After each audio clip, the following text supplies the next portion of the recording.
안녕하세요. 소구노인복지관 간호사 김현옥입니다.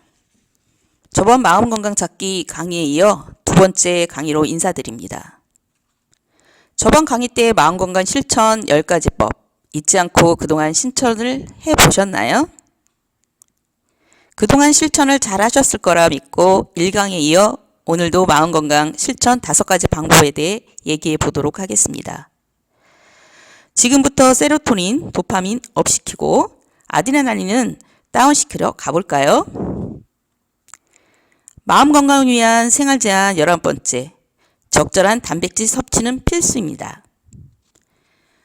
고기는 몸에 좋지 않아. 먹지 말아야 해. 라고들 종종 이런 얘기를 하시는 분을 봅니다. 이건 옳지 않습니다. 우리는 질 좋은 단백질을 꼭 드셔야 합니다. 그렇다고 가격이 비싸다고 질 좋은 단백질일까요? 그것도 아닙니다. 마블링이 좋은 소고기처럼 비싸고 맛이 좋은 단백질이 질 좋은 단백질일까요? 이 또한 아닙니다. 단백질도 있지만 마블링이라는 것으로 인해 콜레스테롤을 높이고 동맥경화를 유발하는 지방인 포화지방산이거든요. 그래서 단백질을 얻는 득보다 실이 더 많기 때문에 소량만 드셔야 합니다. 그럼 질 좋은 단백질 식품에는 어떤 것이 있을까요? 보통 콩, 두부, 달걀, 생선, 지방층이 없는 살코기류 이런 식품이 질 좋은 단백질입니다. 이런 단백질을 선택해서 잘 드셔야 하는 이유는요. 질 좋은 단백질은 행복한 기분을 느끼게 하는 신경 전달 물질을 만들어내는 영양소이기 때문입니다. 우리의 마음 건강을 위해서 꼭 필요하겠죠?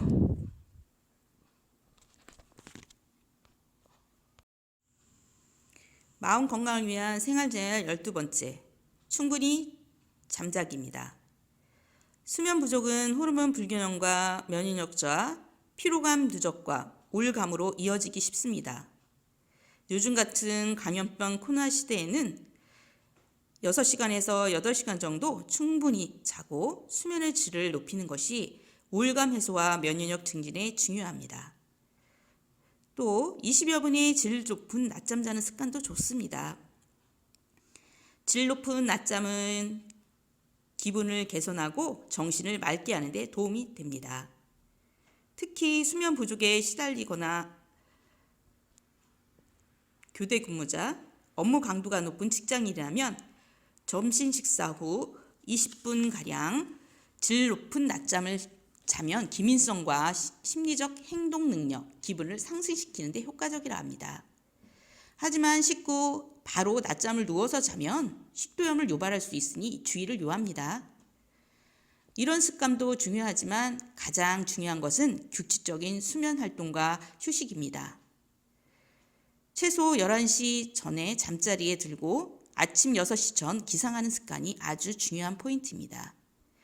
이와 같은 실천으로 우리 마음을 재충전할 수 있는 원동력을 가졌으면 합니다. 마음 건강을 위한 생활 제한 13번째. 자연과 더불어 있기입니다. 이 말은 잠깐이라도 햇볕을 쐬는 시간을 갖자라는 말입니다. 햇볕은 몸에 활력을 주고 기분을 좋게 하는 호르몬인 세로토닌 분비를 촉진하게 되고 신진대사, 뇌 움직임을 좋게 하고 스트레스도 감소하게 하는 효과가 있습니다. 아침에 일어났을 때 햇볕을 받으면 기분이 좋아지고 반대로 흐리거나 비가 올 때는 몸이 무겁고 피로하게 느껴지는 게 그 이유입니다. 오늘부터 당장 햇볕 보며 20분씩 산책을 해보시는 건 어떠실까요? 마음 건강을 위한 생활 제한 14번째. 짬날 때마다 웃기입니다. 웃음은 내 마음이 부정적인 사고방식과 우울한 감정을 통째로 긍정적인 사고방식으로 쾌적한 감정 상태로 바꿔주는 매력이 있다고 합니다. 웃음에 대한 연구들이 계속되면서 그에 대한 결과는 놀라울 수밖에 없는데요. 미국의 정신건강 관련 책에서는 웃음은 내적 조깅이다라는 말을 한 책이 있습니다. 이는 웃음이 마음에 도움을 주는 긍정적인 운동이란 말로 다시 해석할 수 있을 것입니다. 웃음의 효과를 보면 엔도핀 분비를 높여주고 스트레스를 낮추고 긴장 완화 및 근심을 해소해주고 또는 혈액순환, 소화기, 순환기 기능을 향상시키면서 혈압을 내려주는 효과가 있다고 알려져 있습니다. 이렇게 웃음이 건강에 좋다는 사실, 특히 소리내어 크게 웃으면 뇌 세포의 움직임이 활발해져 뇌에 생기를 띠게 한답니다. 비용을 지불하지 않고 건강해지는 비법이 웃음입니다. 그리고 우리 뇌는 가짜 웃음도 진짜 웃음으로 인식해서 웃음의 효과를 모두 얻을 수 있다고 합니다. 하루에 한 번씩 의식적으로 크게 웃어보셔요. 우리의 뇌도 마음도 건강해지실 겁니다. 마음 건강을 위한 생활 제한 15번째, 필요한 것 요청하기입니다. 한 예를 들어 우리는 살아가면서 수없이 많은 관계에서 선물을 주고받습니다. 하지만 정작 내가 생각했던 기대의 선물을 받아보신 기억은 그리 많지 않으실 거다 생각이 듭니다. 지금 우리 어르신들이 사회적 관계에 있는 사람들과 선물을 주고받는 경우보다는 이젠 자식들에게 선물을 받고 있는 상황들이 많으실 겁니다.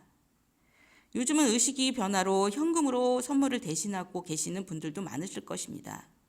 하지만 지금도 그냥 자식들이 사온 옷이며 신발, 건강식품 등등 마음에 들지 않는 물건들이 저 구석에 놓여 있지는 않으신가요? 으이그, 내 취향도 모르고 저런 걸 사오는 것 족좀 마음에 들지 않아. 휴 하고 한숨을 짓는 어르신들도 종종 봅니다. 이런 선물을 받고도 기분이 좋지는 않습니다. 그래서 입지도 않고 먹지도 않고 사용하지도 않는 물건들이 또 버리긴 아깝고, 그러다가 이걸 자식들이 보기라도 한다면 다툼의 원인이 되기도 하고, 그런 경험이 계실 겁니다. 이젠 자식들에게 당당히 말하세요. 나 이런 게 필요해 라고요. 나의 마음 건강을 위해 희망하는 선물을 받으세요. 희망하는 선물을 받을 때 인간은 행복지수가 높아진답니다. 오늘 마음 건강을 위한 실천 제안 5가지를 알아보았습니다. 첫째가 적절한 단백질 섭취는 필수다. 둘째, 충분히 잠자기. 셋째, 자연과 더불어 있기. 넷째, 짬날 때마다 웃기. 마지막 5번째, 필요한 것 요청하기였습니다.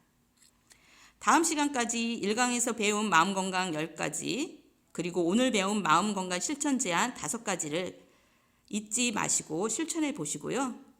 건강한 모습으로 다음 시간에 뵙겠습니다. 이것으로 오늘 온라인 강의를 마치겠습니다. 감사합니다.